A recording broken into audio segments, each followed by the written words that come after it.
네, 말씀 보겠습니다. 요한복음 8장 31절에서 36절까지 말씀입니다. 그러므로 예수께서 자기를 믿은 유대인들에게 이르시되 너희가 내 말에 거하면 참으로 내 제자가 되고 진리를 알지니 진리가 너희를 자유롭게 하리라.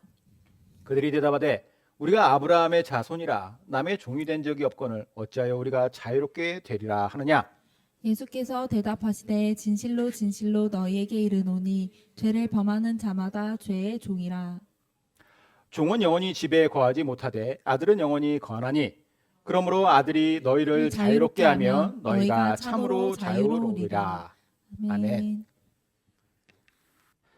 자, 오늘 말씀, 이 말씀 중에 32절에 나오는 진리를 알지니 진리가 너희를 자유롭게 하리라. 이 말씀 어디선가 많이 들어본 말씀일 겁니다. 여러 대학교 교정에 이 말씀이 새겨진 비석들이 있죠. 특히 연세대는 보니까 이 구절을 아예 학교에 슬로건으로 이렇게 정해놨더라고요. 진리가 너희를 자유케 하리라. 예전 번역이죠. 예전 번역에서는 자유케 하리라. 그러면 우리가 교회 다니지 않는 사람의 입장에서 생각해 볼 때 이 슬로건이 어떤 의미로 이해되겠습니까? 아니 교회를 다니고 안 다니고를 다 떠나서 이 말씀 앞에 딱 서면은 학교에 이 슬로건이 있다? 그러면 어떤 의미로 이 슬로건을 이 말씀을 그가 해석하여 받아들이겠습니까? 우리가 보통 대학을 진리의 상아탑이라고 하죠. 진리를 연구하고 깨닫는 곳이다. 이런 의미에서 비춰봤을 때 이게 대학교의 슬로건이라면 이곳에서는 진리를 많이 배우고 또 깨우치다 보면은 나의 인생이 더 자유로워질 것이고 더 행복해질 것이다 라고 하는 그런 기대를 가질 수 있으리라 생각을 해요. 이런 의도하에서 아마 이 슬로건은 정하지 않았나 생각이 듭니다. 특히 기독교 재단 학교니까 아주 딱 들어맞는 말씀을 예수님께서 하셨다라고 생각하며 요한복음 8장 32절 말씀을 정했겠죠. 저도 예전에는 그냥 이 정도 의미로만 이 말씀을 이해했습니다. 학교 슬로건으로서가 아니라 그냥 성경 말씀에서 예수님께서 말씀하셨던 것도 막연하게 그런 의미가 아니었을까? 근데 어느 날 문득 이 말씀의 의도에 대해서 좀 진지하게 생각해 보게 됐어요. 예수님께서 정말 말씀하실 때 그 말씀의 의도가 너희도 공부 열심히 해야 돼. 진리를 깨우쳐. 그 진리를 너희들이 다 깨우치다 가다 보면은 어느 순간에 너희들이 더 자유로워질 것이고 더 행복해질 수 있을 거야. 이런 뜻으로 예수님이 말씀하셨을까? 라고 하는 의문이 들었습니다. 여러분의 생각 어떠세요? 예수님은 왜 이 말씀을 하셨고 이 말씀 안에 담겨 있는 그 의미, 본래의 의미는 무엇일까요? 어떤 의도로 말씀을 하셨을까요? 자, 이걸 알아보기 위해서 오늘 말씀의 배경부터 한번 살펴보죠. 이 말씀은 요한복음 8장에 기록된 말씀입니다. 요한복음 8장은 쭉 이어지는 말씀이에요. 하나로 쭉 이어지는 말씀인데 그 말씀이 이렇게 시작을 합니다. 예수는 감람산으로 가시니라. 아침에 다시 성전으로 들어오시니 백성이 다 나오는지라 앉으사 그들을 가르치시더니. 이 감람산이 어디냐? 예루살렘 바로 옆에 있는 산이에요. 그러니까 예루살렘 성 밖에 있는. 그리고 성전은 어디 있느냐? 예루살렘 성 안에 있는 시온산에 있습니다. 거리상으로 볼 때 감람산과 그리고 성전이 있는 시온산 간의 거리는 그렇게 멀지 않아요. 한 2km 정도밖에 안 된다고 합니다. 아주 가까이 붙어 있죠. 자, 예수님께서는 기도를 하시기 위해서 감람산이라고 하는 예루살렘 밖에 있는 감람산에 자주 가셨어요.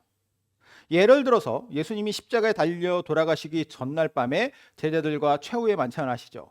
그리고 나서 예수님이 가신 곳이 어디예요? 감람산에 있는 겟세마네라고 하는 곳입니다. 감람산이라는 것은 감람나무, 올리브나무잖아요. 올리브나무가 많이 열리는 산입니다. 그리고 겟세마네는 그 올리브를 수확해가지고 오일을 만들기 위해서는 압착을 해야 될 거 아니에요. 그 압착을 하는 곳이 겟세마네예요. 여기에서 예수님이 땀방울이 핏방울이 되도록 기도하시죠. 그리고 거기에서 배신한 가룟 유다를 따라온 성전 수비대 로마 군사 이런 애들한테 잡혀가서 밤새도록 고초를 당하시다가 다음날 오전에 십자가에 달리시는 거예요.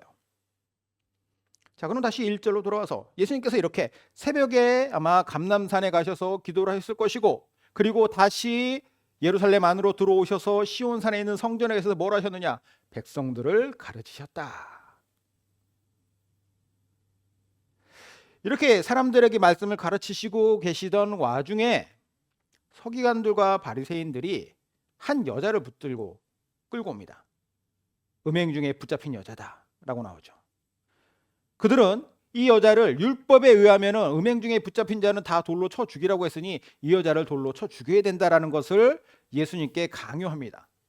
자기네들이 할 수도 있지만 예수님께 이것을 강요해요. 왜냐? 예수님 평소에 사랑을 강조하시고 사람들을 이렇게 다 품어주시는 그런 분이신데 율법에 의거하면은 이 여자는 죽어야 되는 사람이니까 예수님의 가르침에 모순점을 만들어내고 그것으로 말미암아서 사람들로부터 예수님이 지탄의 대상이 되게 하기 위해서 그들이 이 여자를 끌고 온 거예요. 이 여자를 죽여야 된다라고 예수님이 이 여자를 죽여라라고 말하도록 유도를 하죠. 그런데 예수님이 하신 말씀, 유명하신 말씀이죠. 너희 중에 죄 없는 자가 먼저 돌로 쳐라. 그러자 이들이 양심에 찔림을 받고 다 물러서요. 이곳에서 이 광경을 목격한 사람들, 예수님이 말씀하시는 그 말씀의 어떤 느껴지는 포스라든가 그 가르침에 이들이 압도되죠. 사람들이 다 초집중합니다. 예수님께서 이제 또 어떤 말씀하시는가? 그때 그들을 향해서 예수님이 이렇게 말씀하세요. 예수께서 또 말씀하여 이르시되 나는 세상의 빛이니 나를 따르는 자는 어둠에 다니지 아니하고 생명의 빛을 얻으리라. 자, 예수님의 정체성, 자신의 정체성에 대해서 아주 명확히 말씀하신 거죠. 그런데 이 말씀을 하시니까 잠깐 깨갱했던 이 바리새인들이 발끈합니다. 당신이 뭐가 잘나서 세상의 빛으로 왔다? 세상에 생명의 빛을 준다? 이렇게 교만한 말을 누가 할 수 있느냐고. 왜 당신은 이렇게 스스로를 이렇게 높이냐고 예수님을 책망하죠. 그냥 일반적인 사람이었다면 당연히 교만한 말입니다. 누가 이런 말을 할 수가 있어요. 내가 세상의 빛이다. 내가 세상의 어둠을 다 물리치러 온 생명의 빛이다. 말 그대로 헛소리죠. 그냥 일반적인 사람이라면. 하지만 아무리 예수님이 스스로를 빛이라고 말하여도 아무리 내가 생명을 가져다 주는 빛이다라고 말을 해도 그것은 교만한 헛소리가 아닙니다. 예수님은 그런 분이시니까. 그걸로도 모자란 분이니까. 이렇게 예수님이 말씀하시면서 쭉 말씀을 이어가시는데 사람들이 이해를 못해요. 예수님에 대해서. 자, 뒤에 사람들이 예수님의 말씀을 또 보죠. 예수께서 이르시되 너희는 아래에서 났고 나는 위에서 났으며 너희는 세상에 속하였고 나는 이 세상에 속하지 아니하였느니라. 그러므로 내가 너에게 말하기를 너희가 너희 죄 가운데서 죽으리라 하였노라. 너희가 만일 내가 그인 줄 믿지 아니하면 너희 죄 가운데서 죽으리라. 그들이 말하되 내가 누구냐? 예수께서 이르시되 나는 처음부터 너희에게 말하여 온 자니라. 예수님은 어두운 세상의 빛으로 오신 분. 그리고 예수님은 처음부터 그들에게 말씀하셨던 하나님의 독생자. 하나님의 원하시는 뜻을 위하여서 하늘에서 나신 분이 땅에 오셔서 인류의 구원을 완성하러 오신 자. 이 말씀을 하시는 거예요. 어두운 세상에 오신 분. 빛으로 오셨고 인류를 구원하시기 위한 메시아다. 예수님이 이렇게 말씀하시고 앞으로 자신이 어떻게 인류 구원을 이루실 것인가 그 방식도 말씀하시는데 이에 예수께서 이르시되 너희가 인자를 든 후에 인자는 예수님 스스로를 말하죠. 내가 그인 줄 알고 또 내가 스스로 아무것도 하지 아니하고 오직 아버지께서 가르치신 대로 이런 것을 말하는 줄도 알리라. 나를 보내신 이가 나와 함께 하시도다. 나는 항상 그가 기뻐하시는 일을 행함으로 나를 혼자 두지 아니하셨느니라. 앞으로 예수님이 십자가에 달려 돌아가실 것에 대해서도 말씀하시고 또 부활하실 것, 하나님의 뜻을 온전히 이루실 것에 대해서 포괄적인 개념으로 이렇게 말씀하세요. 이 말씀을 들은 사람들이 이 말씀을 얼마나 이해했겠습니까? 아직 십자가 사건이 일어나기 전이에요. 부활도 있기 전입니다. 그러니 예수님의 말씀을 듣는다 하여도 이 말씀이 정확하게 어떤 의미인지를 사람들은 알지 못하죠. 아무도 몰랐어요. 제자들도 몰랐습니다. 그러나 사람들은 이 말씀하시는 예수님의 권위를 인정해요.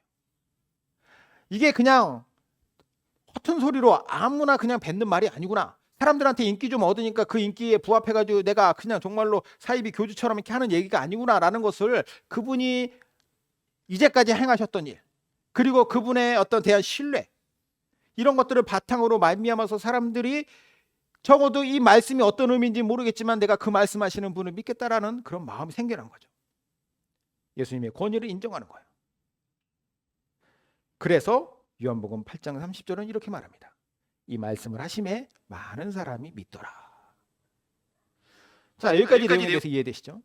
사람들은 예수님을 결코 가벼운 어떤 허튼 소리를 하는 분으로 여기지 않았어요. 그 말씀이 압도되었고 그리고 그 말씀을 하시는 분의 권위를 인정합니다.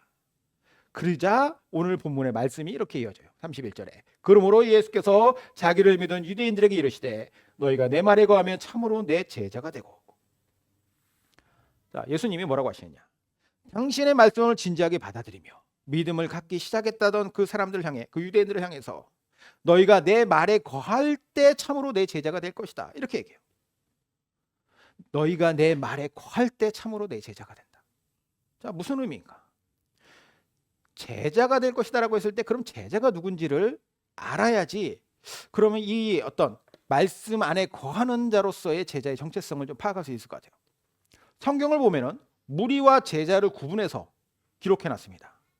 예수님의 말씀을 듣거나 혹은 병 고침을 받거나 아니면 다른 어떤 기대를 충족하기 위해서 모인 불특정 다수의 사람들이 항상 예수님 곁에 있었죠.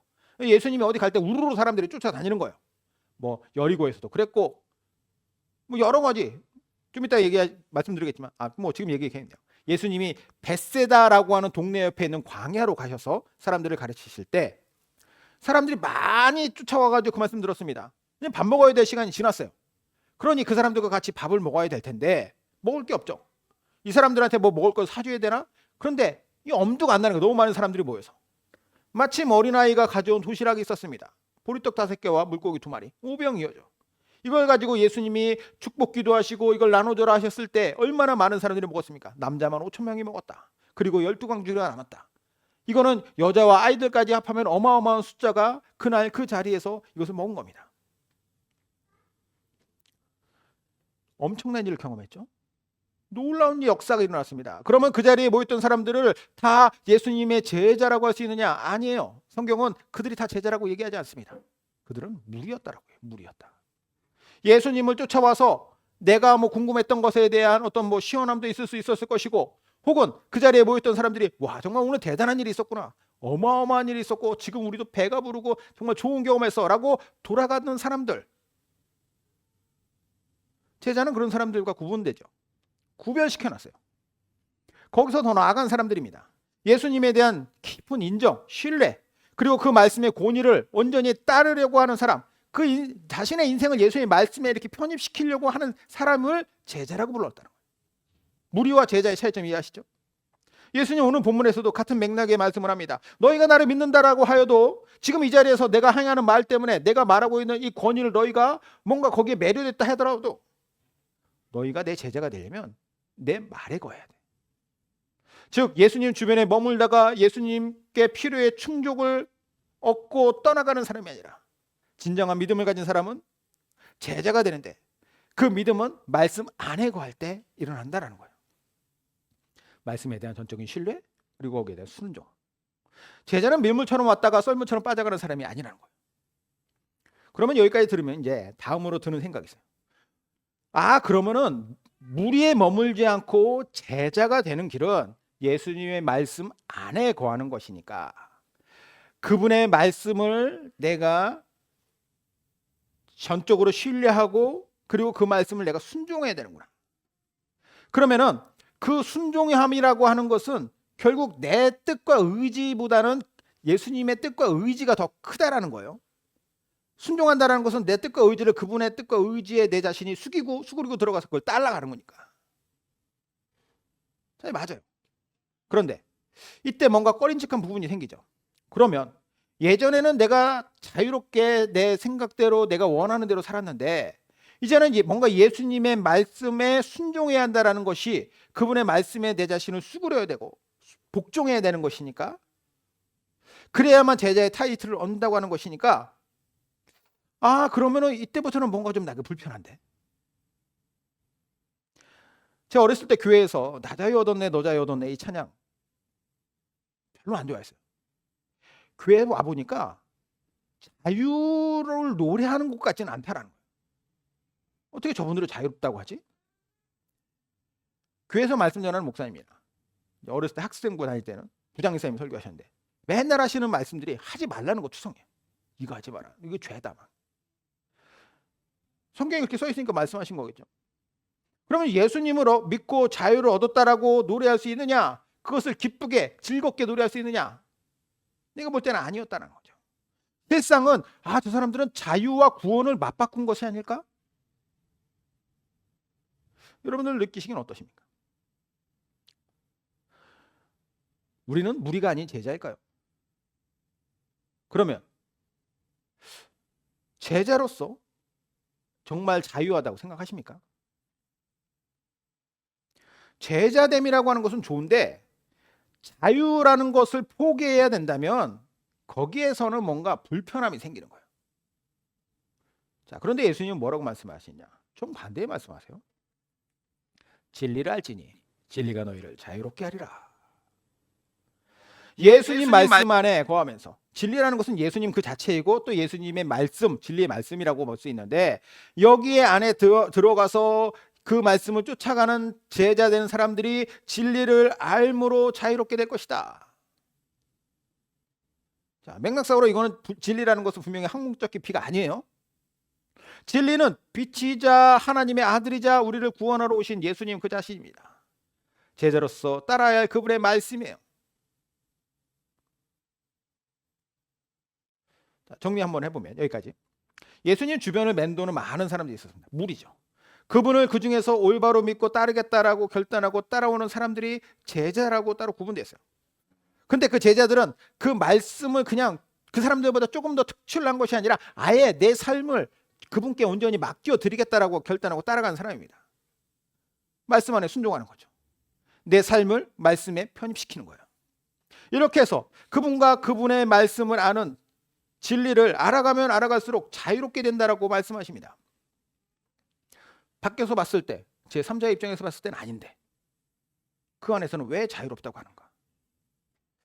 자, 우리도 헷갈리지만 이 당시의 사람들도 의문이 생겼습니다. 아니, 지금껏 우리가 자유롭게 살아왔는데 또 자유를 이야기한다?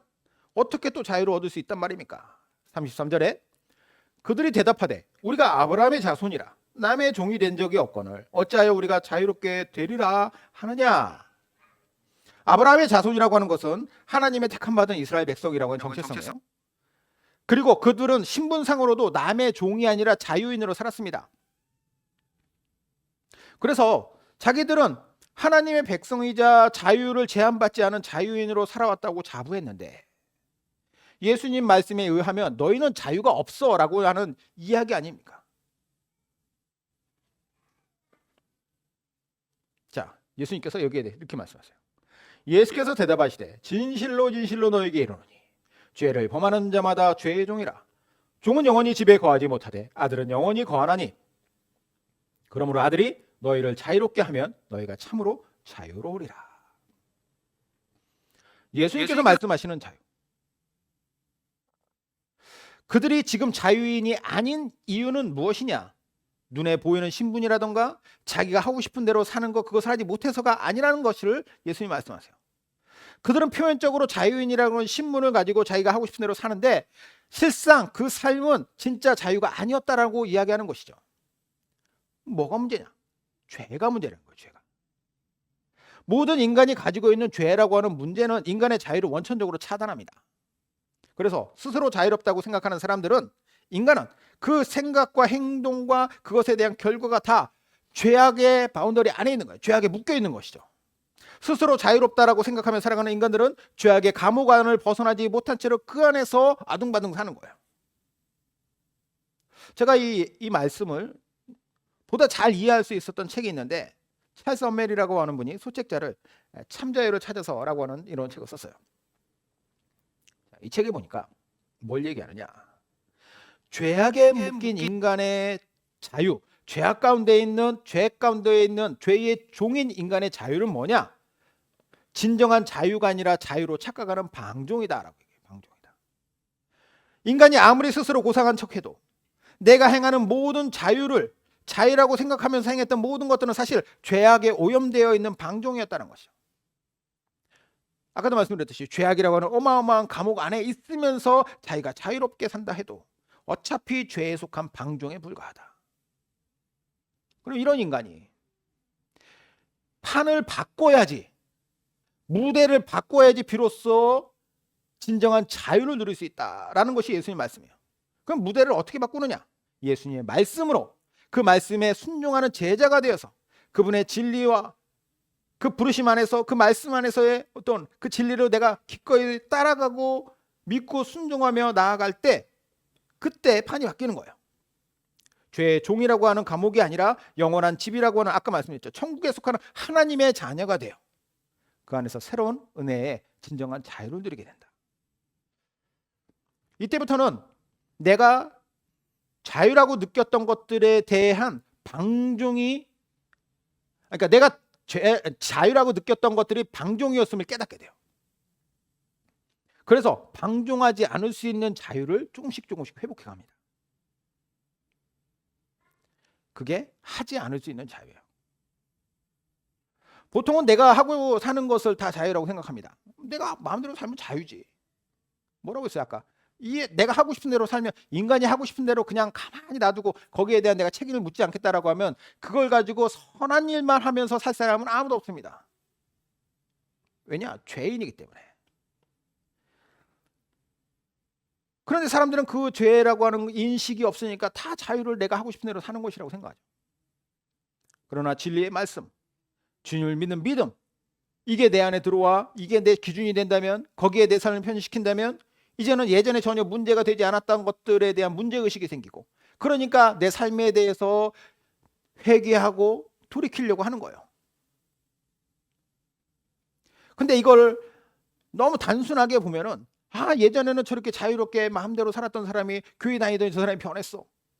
예전에는 뭐 술 담배에 쩔어가지고 살더니 지금은 그것도 안 해. 이게 이제 저 사람의 자유가 박탈된 것 같고, 교회에서 뭔가 잘못된 것을 뭔가 가스라이팅 당한 것 같고. 근데 그게 아니라, 그 사람의 입장에서 봤을 때, 난 이제는, 예전에는 내가 그것을 자유라고 하면서 방종의 삶을 살았다면, 이제는 내가 하지 않을 수 있는 자유를 내가 누리며 지금 살고 있다라고. 그러니까 내가 진정한 자유를 얻었다라고 노래할 수 있는 거죠. 자, 이걸 아주 잘 보여준 사람이 바울인데, 고린도전서에 이렇게 얘기합니다. 그러나 이 지식은 모든 사람에게 있는 것은 아니므로 어떤 이들은 지금까지 우상에 대한 습관이 있어 우상의 제물로 알고 먹는 거로 그들의 양심이 약하여지고 더러워지느니라.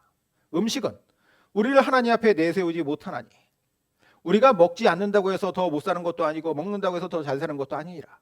그런즉 너희의 자유가 믿음이 약한 자들에게 걸려 넘어지게 하는 것이 되지 않도록 조심하라.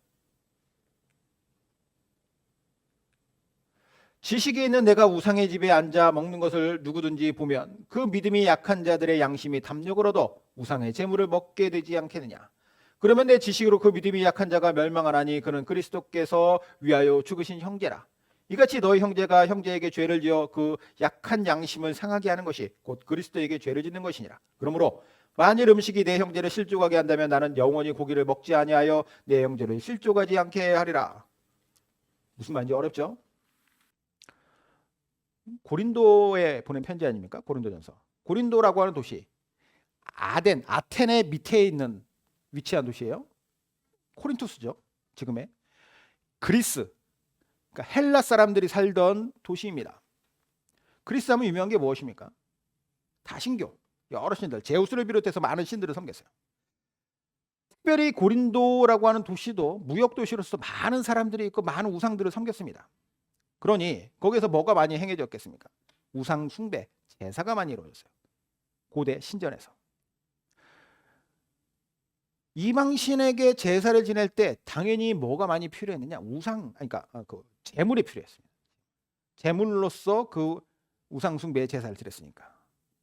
실제로 당시에 고린도에서 너무 많은 가축들이 제사에 쓰여졌습니다. 그러면 이때 사용된 제물들은 어떻게 되느냐? 도축되어서 그냥 그것이 버려졌냐? 그게 아니에요. 이게 시장으로 흘러 들어갑니다. 자연스러운 유통의 과정이었어요. 사람들이 시장에서 고기를 사서 먹으면 다 이 고기는 어디서 왔다? 이미 신전에서 제사를 드려진 그때 도축된 고기들이라는 거예요. 자, 그러면 고기를 먹으려면, 시장에서 사 먹으려면 어떤 일이 발생합니까? 이게 신전에서 죽여진 고기구나. 근데 바울은 뭐라고 얘기하냐면, 내가 이 고기를 먹는 거에 있어서 이 고기를 먹는다고 해가지고 나에게 해가 되는 것도 아니고, 안 먹는다고 해서 해가 되는 건, 먹고 안 먹고 아무것도 문제도 아니에요. 그런데 어려서부터 일생을 그런 우상 숭배를 하며 살았던 사람들의 입장에서 이제 초신자들이죠. 예수님이 이제 믿게 된 사람들. 그 사람들은 양심의 가책이 느낀다는 거예요. 왜 그러느냐? 예전에 내가 배웠던 건 뭐냐? 그때 그 우상 숭배하는 그 신전에서 도축된 것들은 그 우상의 신이 거기에, 그러니까 쉽게 말해서 귀신이 거기에 이것을 먹는다는 거예요. 그리고 이 고기를 같이 먹는다고 하는 것은 내가 그 우상과의 어떤 동일화를 시킨다. 이것은 어느 민족에게나 다 있는 그런 그 개념입니다. 우리나라도 있죠. 우리나라에서 제사 지낼 때 먼저 이렇게 제사상에 있던 음식들을 같이 나중에 후손들이 다 나눠 먹잖아요. 음복이라고 하죠. 이걸 통해 가지고 우리 조상신과 우리가 하나 되어서 그거로 말미암아 우리 집안에 복을 그분이 주신다. 웃기는 개념이죠. 왜냐, 실제로 와가지고 귀신이 먹는 것도 아니고, 그리고 그 귀신이 우리 가족들을 뭐 지켜주신다? 그러면은 능력이 있어야 되잖아요. 능력이 없으니까 밥 퍼서 드리고, 이거 뭐 술 따라가지고 돌려드리고, 그죠? 예전에는 제사 지내는 시간에 맞춰서 문도 열어놨어요. 왜냐, 문 못 열고 들어오실까봐. 그런 존재를 왜 믿어?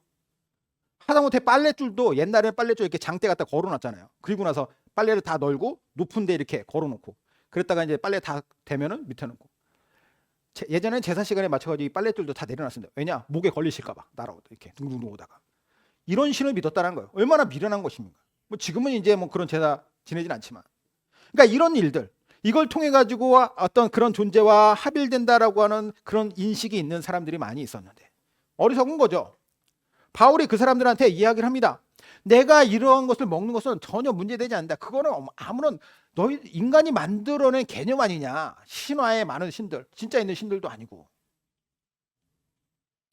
그러나 그 사람들을 일일이 지금 내가 다 가서 이해시키지 못하고, 또 내가 이해시킨다 해도 그것을 이해하지 못하는 사람들 얼마나 많습니까? 바울이 이야기하는 거예요.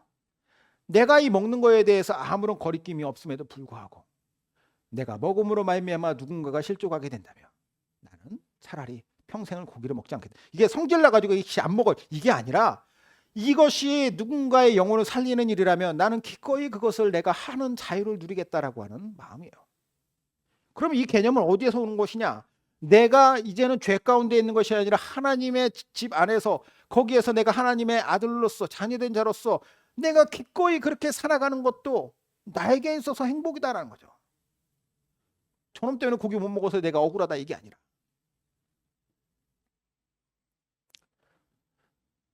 자신이 할 수 있는 것, 할 수 있음에도 불구하고 안 하는 것, 이게 바울이 이야기하는 참 자유라는 것입니다.